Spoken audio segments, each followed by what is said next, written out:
Welcome back. You're still watching Finweek Money Matters, the show that helps you manage your finances. Well, there's no denying that South Africa is in the midst of an electricity crisis.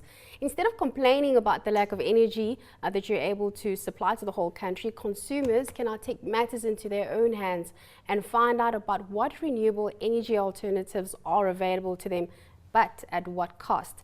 Well, this week's Finweek contains your ultimate load-shedding survival guide. And joining us in studio to share their guidelines and to help you choose the best alternative energy option for you that will also suit your pocket, I've got Alwyn Smith, Chairperson of the Southern African Alternative Energy Association, Alwyn Coetsee, MD of Turner Morris, and our Finweek journalist, Shandukani Mulaudzi. Gentlemen, lady, thanks for joining me.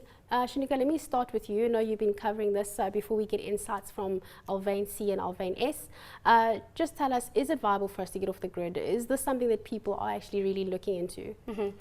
Yes, it is viable. I think initially for a lot of us, we thought that it was for the rich only and very expensive. But after this story and working a little bit more into finding out just how expensive it actually is, it's actually not that bad, but it is viable because, I mean, if we're going to be on load shedding for the next 3 years, possibly even more, then you probably should look into alternatives. Electricity is far too expensive right now. Alwyn Smith, is it really not that bad? What's the cost here? How much should I really be prepared to spend if I'm going to go off the grid? If we could just a little bit more of introduction to it. Going off the grid or using solar as an alternative has never been more cost effective than what it is becoming now. The equipment to use to get the sun's energy into electricity or heat is coming down all the time. The cost is not as bad as what it used to be. Also, coal-fired electricity from Eskom is going up every day. So yes, these two things work for us, and I never thought I would say it, but thank you, Eskom. The cost, what people are looking for today immediately is to overcome load shedding. And there you get battery-powered systems that charges from AC or from generators, and then when you need it during load shedding, it will convert that battery power back into power you can use to power your TV, your decoder, some lights, whatever else you want to do. We're looking at a basic of 7,000 Rand for a battery powered system like that. That can go up to 100,000 and more, depending on what you're buying, depending on what you require. I just want to touch on that. The basic 7,000, how much would that be able to provide me with? So I'm obviously wanting to look for the cheaper option. How much mileage can I get out of that? You could run your TV, a flat screen TV, and decoder, and some lights for 4 hours, the average load shedding period. Alwyn Coetsee, I want you to weigh in here and jump into the conversation. You are involved with the financing aspect, so you do help people or get generator financing from banks. Is that correct? Correct, yes. I am from a company called Turner Morris. What we do is we import and supply generators into the market, and we've been doing that for many years. And we partnered with FNB in a project where we want to make it more affordable for the guy at home to actually acquire a generator. We start with small generators that could maybe provide you with lights and will keep the television on, maybe a computer or two. They range from about 4,000 Rand. The typical household, if you want to do a complete switch over, will need between a 10 and a 15 kVA generator. And that will be a little bit more expensive. But through making it available through with financing the unit, it's much more affordable. You know, you pay a monthly installment, and it makes it accessible for the man in the street. So you're finding that banks are coming to the party with us. They are starting to make financing options or instruments available to ordinary South Africans to be able to say, I want to finance getting a generator? Yes, for sure. Over the past few months, we supplied with FNB over 5,000 generators below 10 kVA into the market.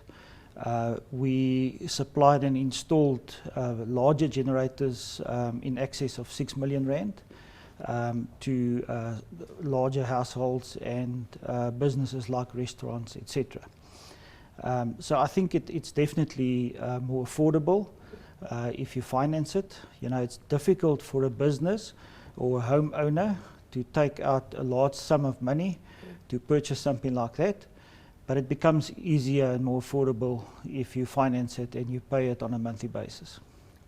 Anything you want to jump in, Shandukani? Yes, I'd like to ask, with generators, one of the things that people are very frustrated about is the fact that they're so noisy.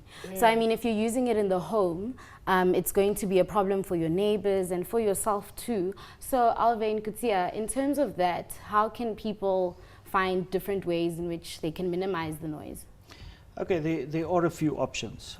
We also offer UPSs that is noise-free.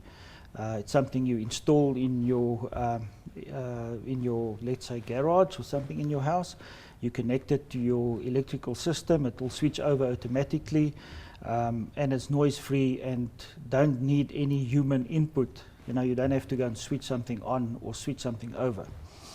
The other option is to run a small petrol generator. When you run a small petrol generator, there is an amount or a substantial noise that goes with it. To quantify that, it's more or less similar to a lawnmower that will be running. So if you can hear your neighbor's lawnmower running, then you will also hear the generator running. But then, sorry for that, then we also have the other option, and that's to supply a diesel generator. They are a little bit bigger, but we supply a range of super silent generators that gives you a noise level of below 67 decibels, which is fairly low. And when you are a distance away, let's say 30 meters away of this generator, you will barely hear it. So diesel, more quiet. Alwyn Smith, let's come to you once again. So we've worked out the fact that as time goes by, it's going to be less expensive. We've looked at the fact that funding is available for this. We can lessen the noise, but I want to find out from you is how do I make a decision as to which renewable source I should be looking? So how do I go solar, or do I buy a generator? The advantage, if I could punt our industry, of the equipment available today also gives you the option to, at a later stage, put solar panels on your roof and then charge your batteries via the solar panels. Then it's for free. 20 years of power for nothing. And that way you can eventually get off the grid and save even more money over and above what you're going to save on just your electricity bill. So yes, the system in the long term, solar power, yes. And if we look at that sword called climate change hanging over us, solar do not harm the planet in any way. Well, gentlemen and lady, we'll have to leave it at that. You've heard it from the experts here telling us what it is that you need to know. In time, this will be less expensive. There are financing mechanisms that are available for you. So if you are looking at going off the grid, this may be a viable option for you. That's all for this week's edition of Finweek Money Matters. Thank you so much to our guest, Alwyn Smith, Chairperson of Southern Africa Alternative Energy Association, Alwyn Coetsee, MD of Turner Morris, and Finweek journalist Shandukani Mulaudzi. We'll see you again, same time, same place next week. Have a great weekend.